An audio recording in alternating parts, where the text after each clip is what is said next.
Bonjour la famille et bienvenue sur ma chaîne. Aujourd'hui je suis venu avec une nouvelle vidéo pour vous parler des résultats de la bourse de la Fédération de Russie. Pour ceux qui ne me connaissent pas, moi je suis l'ingénieur Idriss. Je suis étudiant en Master Système et Technologie de l'information ici en Russie. Et si vous êtes nouveau sur la chaîne, je vous conseille de vous abonner et d'activer la cloche de notification pour ne rien manquer les gars. Bon, comme vous le savez, depuis hier, les résultats de la bourse de la Fédération de Russie ont été déjà publiés sur la page Facebook de l'ambassade de la Fédération de Russie. Je pense de chaque pays qui possède l'ambassade de la Fédération de Russie dans les pays africains respectifs en fait. Bon, ma question ici qui se pose, c'est, moi je parle en particulier sur les gens qui n'ont pas été sélectionnés par la bourse de la Fédération de Russie. Donc je vais essayer de vous donner un peu de courage quoi, en fait. Comme vous le savez,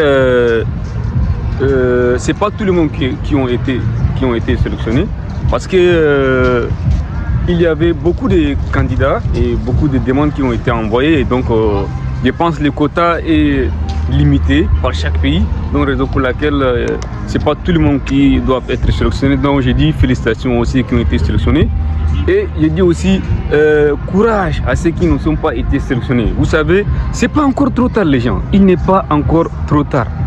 Toi qui n'es pas encore été sélectionné et que tu rêves et que tu as l'objectif de venir étudier en Russie, il y avait toujours des solutions les gars. Comme je l'ai dit, il y a toujours des solutions à chaque problème. Vous avez une porte qui est grandement ouverte. Vous avez la procédure qui est, comment dirais-je, on peut dire la procédure contractuelle.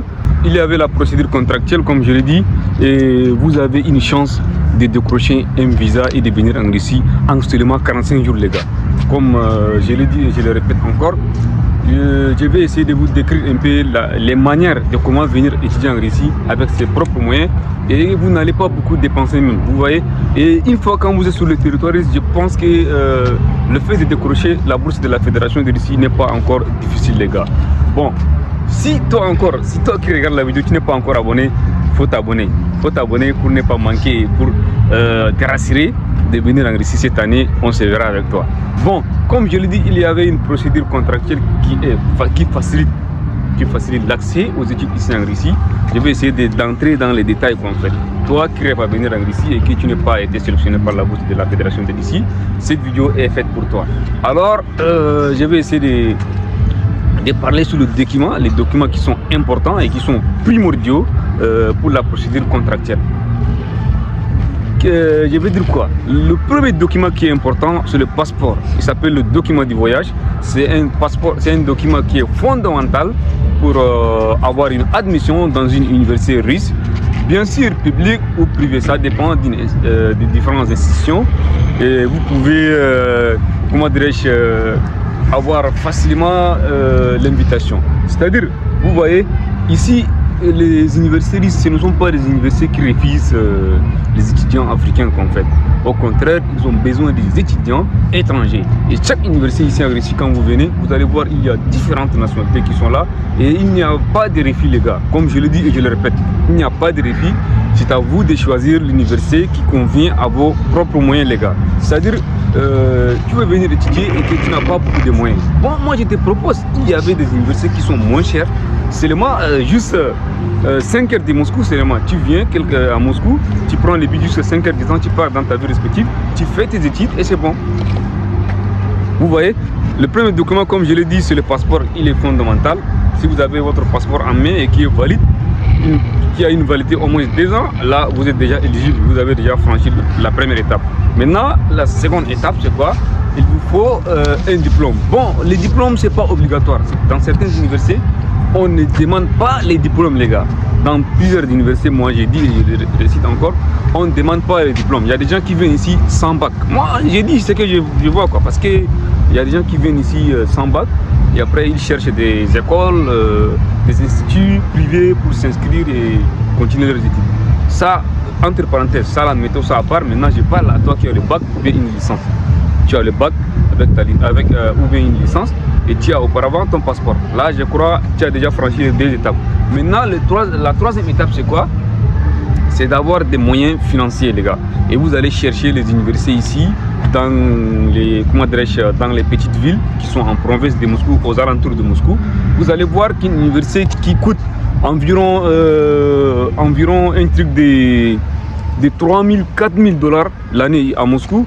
Et en seulement quelques heures de Moscou, quelques kilomètres de Moscou, vous allez trouver une autre université juste qui coûte 1000 quelques dollars, je pense. Oui, pour les scolarités, 1000 quelques dollars, seulement vous allez trouver une université et vous allez étudier normalement l'année préparatoire de la langue russe et vous pouvez continuer votre étude dans cette université. Après, ou bien vous pouvez changer. L'avantage, c'est quoi ici en Russie?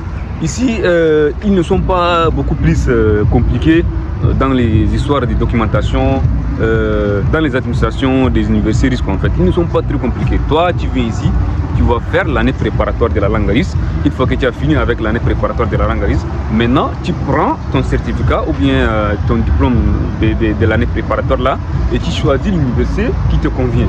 Comme je l'ai dit au départ, vous allez chercher les universités qui sont moins chères parce que vous n'avez pas de moyens financiers pour étudier dans une université plus chère. Alors, une fois que vous avez décroché votre certificat de la langue russe, maintenant vous allez chercher, vous-même vous êtes déjà sur le territoire, vous êtes déjà en possession de votre dossier, vous allez contacter d'autres universités voisines ou bien si l'université dont vous avez étudié la langue russe, elle vous plaise et que vous avez déjà décroché un job dans cette ville, donc c'est inutile d'aller encore chercher Moscou ou bien chercher Kazan ou quoi. Donc vous pouvez continuer directement dans cette ville.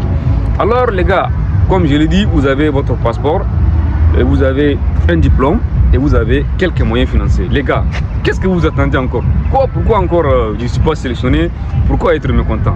Les gars, vous avez les choses qui sont déjà devant vous. Wow.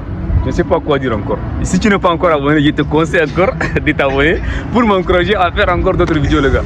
Je pense que j'ai déjà cité toutes les choses qui sont fondamentaux pour les documents fondamentaux pour avoir une admission dans une université russe. Maintenant, je vais parler des étapes qui se suivent. Une fois que tu as déposé ton dossier dans une université, ils vont t'envoyer un contrat. Le contrat, ça te permettra, comment dirais-je, tu vas signer le contrat d'abord. Tu vas signer le contrat, c'est-à-dire que tu signes un contrat avec telle université que tu vas venir continuer l'année préparatoire de la langue russe. Une fois que tu as signé, on va t'envoyer une quittance de paiement, tu vas payer maintenant. Le problème c'est quoi? Maintenant, comme vous savez, avec les sanctions de la Russie, donc on ne peut pas envoyer de l'argent directement de l'Afrique dans les banques des universités qu'on fait. Donc raison pour laquelle vous devez absolument avoir quelqu'un ici pour vous aider dans les, les démarches administratives durant votre admission ici en Russie qu'on fait. C'est-à-dire que vous allez envoyer une somme à quelqu'un et lui maintenant il va essayer de convertir ça en rouble et il va chercher une carte bancaire pour payer l'université maintenant. Il va payer l'argent de la préinscription. Maintenant, comme vous le savez, ici ça dépend d'une université à une autre parce que il y avait des universités dont ils demandent la totalité des frais de scolarité. Et comme je l'ai dit, toi tu n'as pas assez de moyens financiers. Donc si tu as quelque chose, tu payes la totalité. Maintenant, si tu n'as pas la totalité des frais de scolarité, maintenant tu vas chercher les universités qui demandent 50% les gars. Il y a des universités qui demandent 50%, il y a d'autres qui demandent 70%, 60%. Donc maintenant tu choisis l'université qui te convient en fait. Maintenant, une fois que tu as choisi l'université qui demande 50%, tu envoies une somme, on va payer l'argent, on va payer les scolarités 50% pour toi, on va t'envoyer les chèques avec le contrat que tu as signé, tu gardes ça, et maintenant, dès que tu as payé, on t'a envoyé les chèques, à partir de cette journée-là, tu vas compter 30 jours. 30 jours, tu auras une invitation qui te permettra de décrocher le visa en fait. Une fois que tu as décroché ton visa, maintenant tu prépares ton valise et on se voit en Russie. Et je dis ciao et abonne-toi et laisse un gros pouce pour m'encourager à faire d'autres vidéos. Merci beaucoup.